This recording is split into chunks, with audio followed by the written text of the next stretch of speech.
जैसा कि हमने प्रीवियस वीडियो में देखा कि प्रिंसेस आई है मेडिसन किंग से मिलने के लिए, क्योंकि एक वही व्यक्ति है जो इस बीमारी का इलाज बता सकता है। और एक मंदिर में जनरल की मुलाकात होती है दाफिंग नाम के एक लड़के से, और उन दोनों की वहाँ पे अच्छी दोस्ती हो जाती है। जब सब सो जाते हैं तो वहाँ पे दाफिंग अपना कल्टीवेशन स्टार्ट कर देता है, और दाफिंग के उस कल्टीवेशन से प्रिंसेस को काफी आराम मिलने लगता है। तो दाफिंग घोड़ा गाड़ी के अंदर आकर कल्टीवेशन करने लग जाता है। और अभी तक आपने प्रीवियस वीडियो नहीं देखा तो जाकर देख सकते हो, लिंक डिस्क्रिप्शन में मिल जाएगा। चलो बढ़ते वीडियो की तरफ। हम देखते एक व्यक्ति को जो बहुत तेजी से भागते हुए घोड़ा गाड़ी की तरफ आ रहा है, और वो सीधा अटैक कर देता है घोड़ा गाड़ी के ऊपर। इस अटैक से जूडी और जनरल भी हैरान हो जाते हैं कि ये क्या हो गया, और घोड़ा गाड़ी टूटकर तहस नहस हो जाता है, क्योंकि ये अटैक काफी पावरफुल था। किसी ने सोचा भी नहीं था कि कोई रात को आकर इस तरह से अटैक करेगा। ये अटैक जाओ ने करवाया था, क्योंकि उसने बोला था कि मैं फिर आऊंगा जल्दी। लेकिन इस अटैक से कुछ ज्यादा फर्क नहीं पड़ता, क्योंकि दाफिंग प्रिंसेस को बचा लेता है। तभी जाओ बोलता है कि मैंने बोला था मैं फिर आऊंगा, और इस बार प्रिंसेस को नहीं छोड़ूंगा। इतना सुनते ही जनरल और जूडी सामने आ जाते हैं और बोलते हैं कि दाफिंग तो प्रिंसेस को लेके जाओ, हम इनको देखते हैं। तुम हमारे होते हुए प्रिंसेस को छू भी नहीं सकते।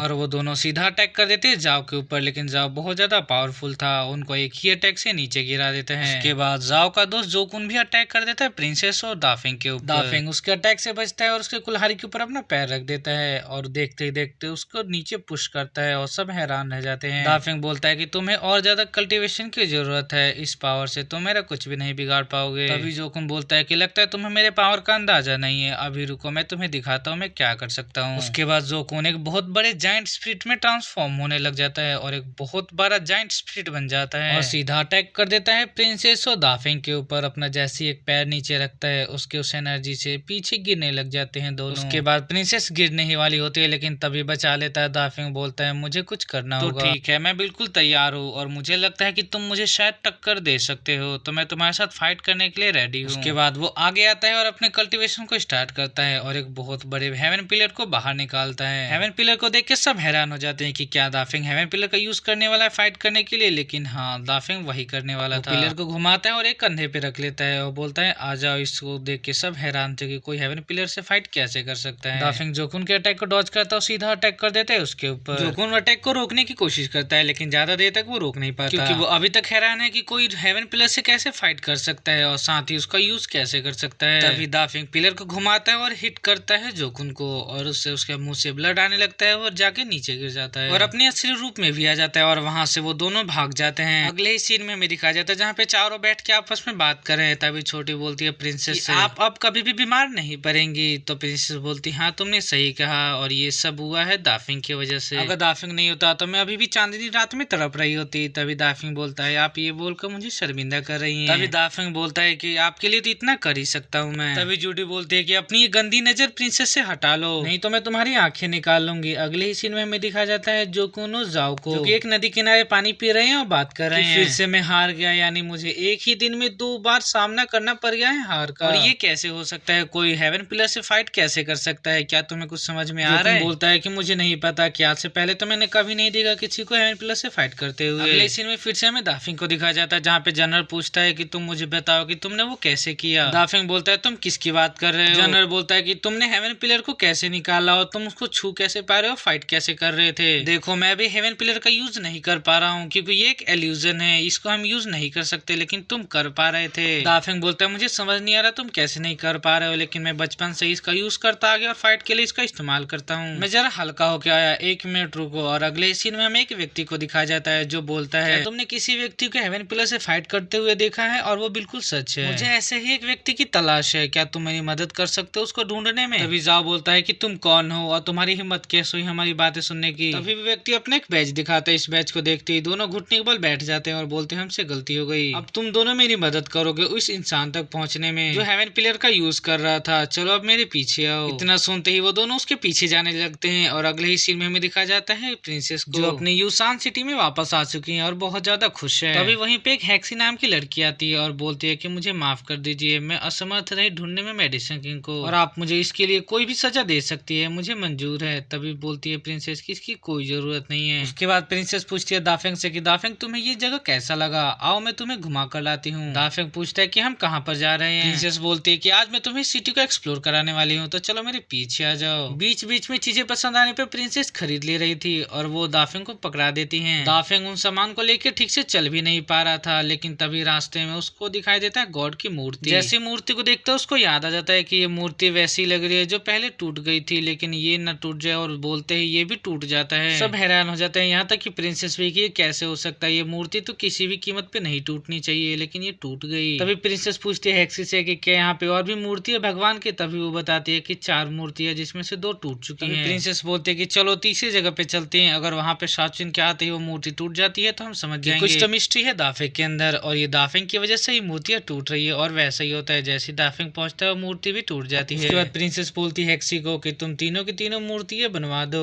और इसकी मिस्ट्री को हमें समझना होगा कि ये कैसे हो। अगले सीन में हमें चारों को दिखाया जाता है एक होटल में जहाँ पे वो ब्रेकफास्ट कर रहे हैं। प्रिंसेस पूछती है दाफिंग से कि एग्जैक्ट तुम कितने साल के हो, 16 साल के हो, 17 साल के हो? दाफिंग बोलता है ये सवाल किस लिए? क्योंकि मैंने किताब में पढ़ा था कि गाँव में बहुत तेज तूफान आया था और वो किसी भी तरह से शांत नहीं हो रहा था, और सब लोग वहाँ से भागने लग गए थे, लेकिन तभी एक बच्चे के कारण वो शांत हो गया और सब कुछ थम सा गया, और ये राज किसी को नहीं पता। इतना बोलकर प्रिंसेस बोलती है कि दाफिंग मुझे तुमसे बात करनी है, तुम इधर आओ। उसके बाद दाफिंग को जूडी छोड़ने जाती है और बोलती है कि अगर कुछ भी किया, तुमने प्रिंसेस को टच भी किया तो मैं तुम्हें मार डालूंगी। इतना बोलकर जूडी धक्का दे देती है दरवाजे से रूम के अंदर दाफिंग को। दाफिंग अंदर आकर चुपचाप खड़ा हो जाता है, लेकिन तभी प्रिंसेस बोलती है कि मेरे पास आओ, यहाँ आकर बैठो। दाफिंग को लगता है कि प्रिंसेस मूर्ति के बारे में बात करना चाहती है, इसलिए वो बोलता है कि मुझे नहीं पता कि वो कैसे हुआ, मैंने ऐसा कुछ भी नहीं किया। और शर्माता हुआ जाकर प्रिंसेस के बगल में बैठ जाता है। तभी प्रिंसेस बोलती है जो तुमने मेरे लिए किया है मैं उसको शुक्रिया अदा कैसे करूं, लेकिन मैं तुम्हें एक छोटा सा भेंट देना चाहती हूं। इसमें नई तकनीक है, नई कल्टिवेशन है, और मैं इसको कर नहीं पाती, हो सकता है तुम कर पाओ, और अगर तुम्हें इससे कुछ भी मदद मिलता है तो मुझे खुशी होगी। इतना बोलकर वो किताब दाफिंग के हाथ में दे देती है। जैसी दाफिंग हाथ में लेता है वो किताब को छूते ही उसके अंदर सारी कल्टिवेशन आ जाती है, और वहीं पे वो बैठ के करने भी लग जाता है। इतने देखकर प्रिंसेस बोलती है कि ये कैसे हो सकता है, तुम्हारे अंदर बहुत सारी रहस्य चीजें और तुम्हारा हर एक काम मुझे हैरान कर रहा है, मुझे जानना होगा कि तुम्हारे अंदर कितने सारे सीक्रेट्स हैं। और यहीं पे इस एपिसोड की एंडिंग हो जाती है। अभी तक आपने प्रीवियस वीडियो नहीं देखा तो लिंक डिस्क्रिप्शन में मिल जाएगा, जाकर देख सकते हो। और अभी तक आपने वीडियो को लाइक नहीं किया तो वीडियो को लाइक और चैनल को सब्सक्राइब कर दो, और वीडियो देर से अपलोड करने के लिए आई एम रियली सॉरी। चलो मिलते हैं नेक्स्ट वीडियो में।